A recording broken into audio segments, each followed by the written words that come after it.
নমস্কার। আজ world pharmacist day. আজকের দিনে ফার্মাটক চ্যানেল থেকে আজকের দিনটির গুরুত্ব এবং ফার্মাসির সম্পর্কে একটি স্বচ্ছ ধারণা দিতে চাই।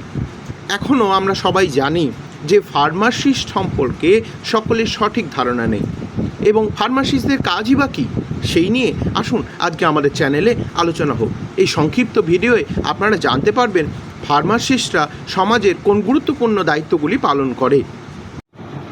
প্রতি বছর 25শে সেপ্টেম্বর বিশ্বজুড়ে পালিত হয় বিশ্ব ফার্মাসিস্ট দিবস।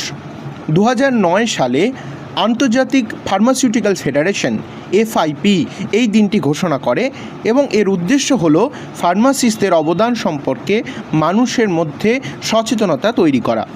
ফার্মাসিস্টরা কেবলমাত্র ওষুধ বিতরণকারী নয়, তারা রোগীদের প্রয়োজন অনুযায়ী ওষুধ ব্যবহারের সঠিক পরামর্শ দেন এবং কখনো কখনো ওষুধের পার্শ্ব প্রতিক্রিয়া সম্পর্কে সচেতন করেন।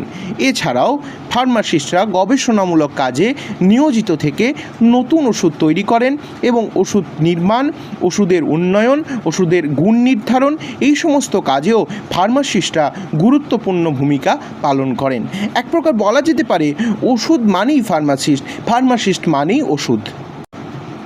ফার্মাসিস্টদের বিভিন্ন পেশা রয়েছে এবং এই বিভিন্ন পেশাগুলোকে যদি আমরা বিভাগে অন্তর্ভুক্ত করি তাহলে আমরা পাবো community pharmacist, hospital pharmacist, clinical pharmacist, industrial pharmacist, research pharmacist, academic pharmacist. এই সমস্ত বিভাগের মধ্যে দিয়ে ফার্মাসিস্টরা সমাজের গুরুত্বপূর্ণ ভূমিকাগুলি পালন করছে। এখানে ভিডিওয়ে সংক্ষিপ্ত ছবির মাধ্যমে সেগুলি ফুটিয়ে তোলা হলো। পরবর্তী ভিডিওয়ে বিশদে আলোচনা পাবেন।